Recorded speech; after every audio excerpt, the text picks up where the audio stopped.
Hi, thank you so much for choosing to watch today. Today we are going to talk about guilt. Basically, we all make mistakes, and these are just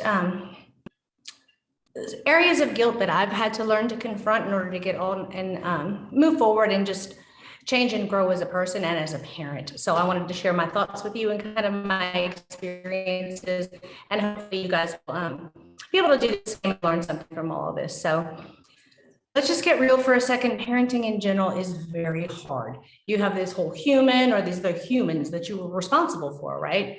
And you never really know if you're doing the right thing or the wrong thing. There's so much uncertainty. And then, of course, when you throw something as complicated and complex as ADHD in the mix, things just kind of get wild.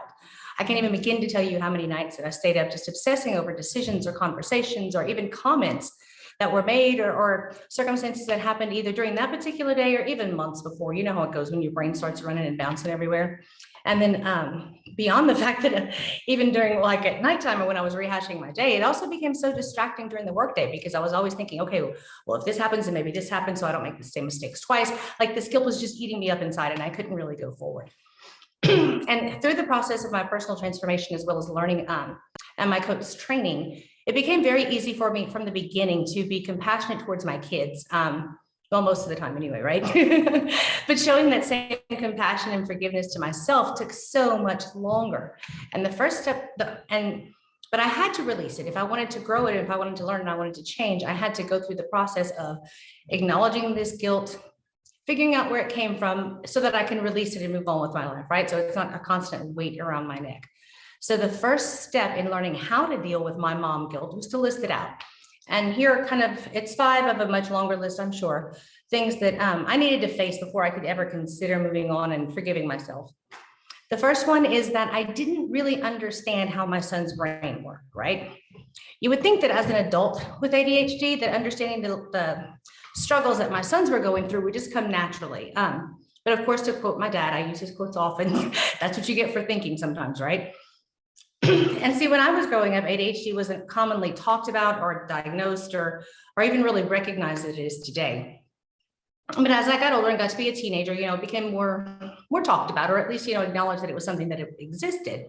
And my parents would just kind of joke back and forth and say, if ADHD would have been a thing when you were a kid, you could have been the poster child, right?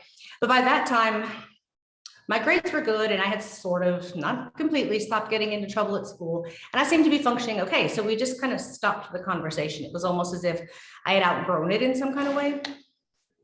So fast forward a few years, and then my middle son was he was the first one of my 3 actually to get officially diagnosed with ADHD.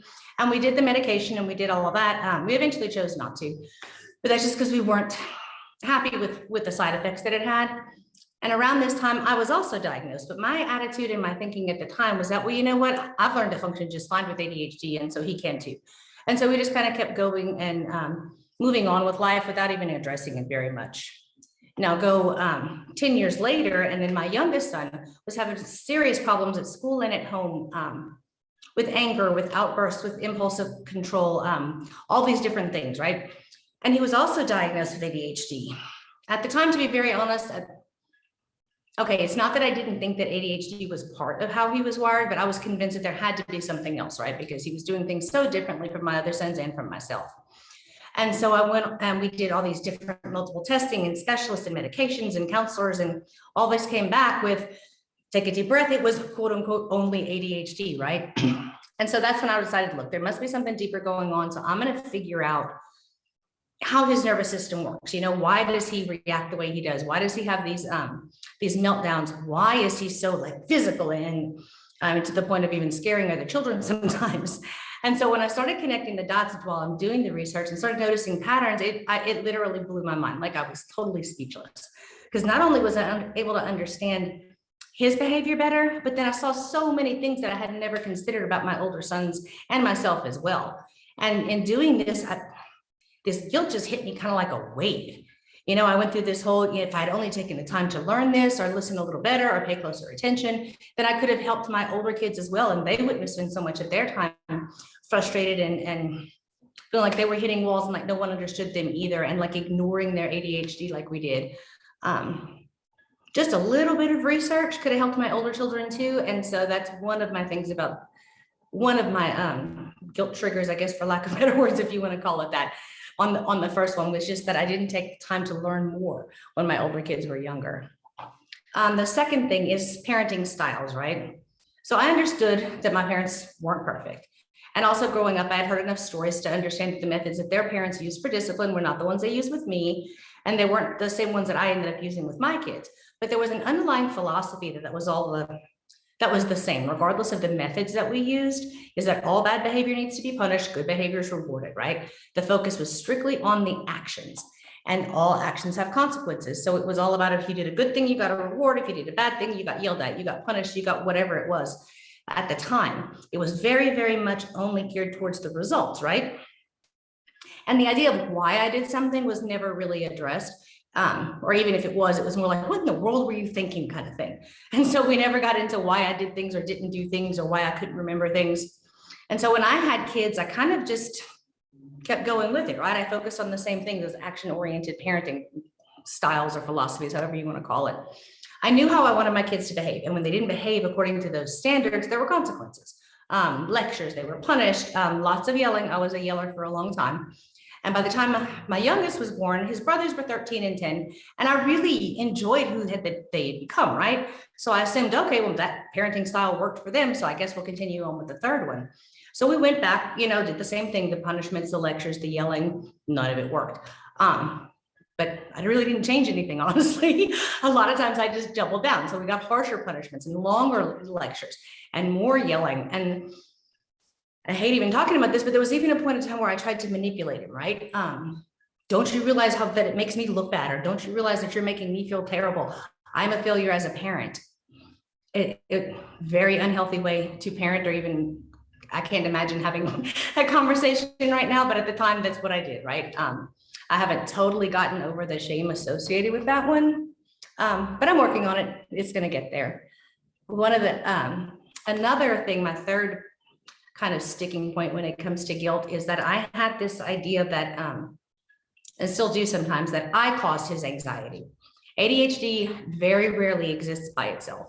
The vast majority of people with ADHD have some form of, I call it a buddy that tags along with them, anxiety, chronic anxiety, social anxiety, depression. As teenagers and young adults, you'll even see like overuse of substances, risky behaviors like speeding and gambling, taking sexual risks. It can get really messy. But a lot of this feeling, the root cause of feeling anxious is when you don't feel safe.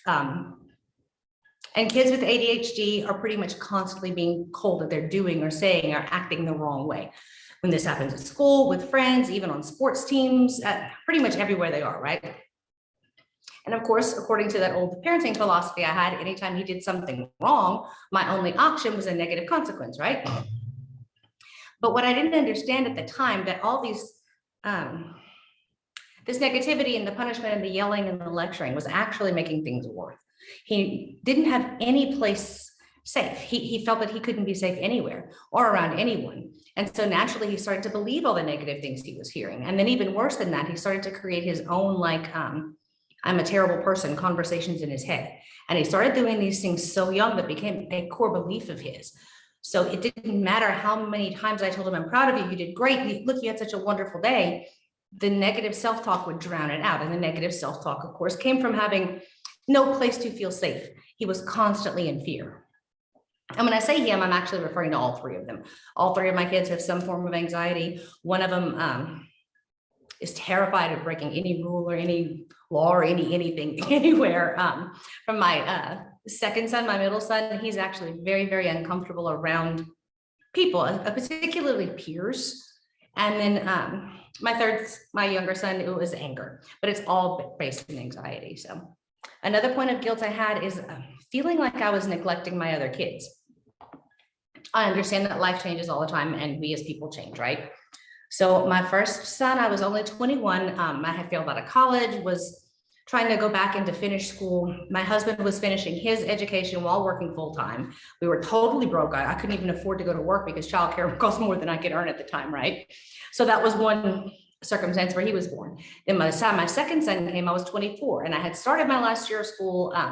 We'd bought our first home, but I had all these plans and ambitions and dreams and like drive to do something different. And we were living in a very, very small town, about 14 hours away from any of my friends and family. So it's a whole different circumstance. But by the time my third son came along, I was 34. We were living near family and friends. I owned my own business. My other kids were older. So I had this idea that this third kid was going to be so much easier to parent. It was going to be great. I was able to experience teenage life with my older kids and then kind of, have my youngest almost all to myself, so to speak. But of course, you lay a plan and everything goes to shambles, right? And so when my youngest son, he started very young, actually having impulse control problems and things like that. The anger came later. But it seemed like every day that I was so emotionally drained from trying to handle my 4-year-old was time I didn't spend listening to the things that my 14-year-old wanted to talk about. Or each day where I was constantly at school with my 7-year-old dealing with teachers and counselors and behavior problems and things like that was time that I wasn't fully appreciating and enjoying spending time with my 17-year-old who was getting ready to graduate from college.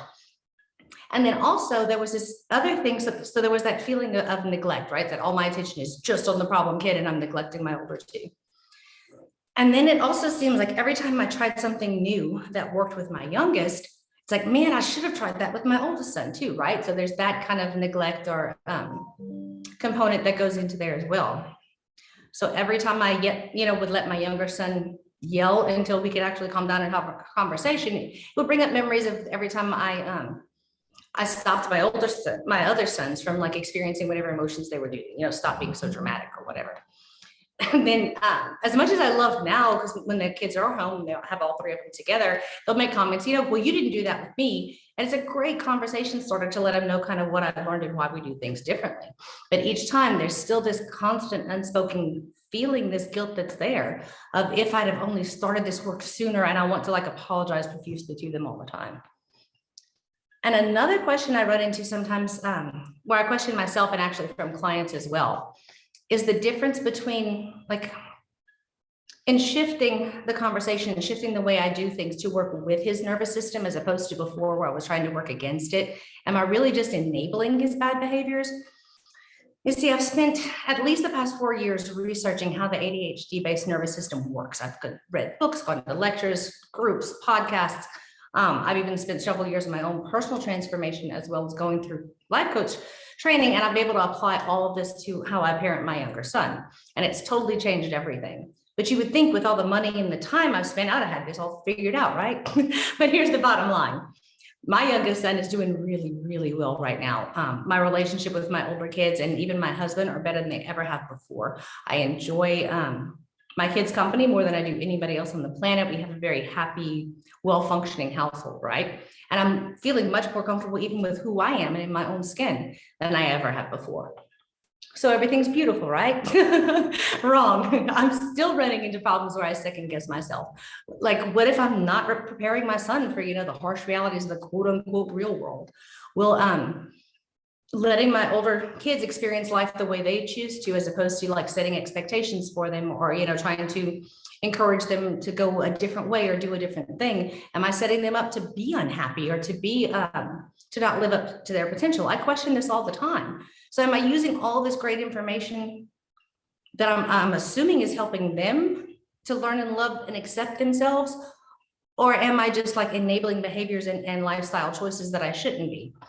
And to be honest, I really don't have an answer to that question. But what I do know is that once I began to accept my sons the way they are, rather than fight to try to change them, I was able to see them differently than I ever had before. See who they are as a person, their character, their personalities, rather than only seeing the behaviors that were stopping me from getting to know them. And I love them now in a deeper and different way than I never have been able to do before.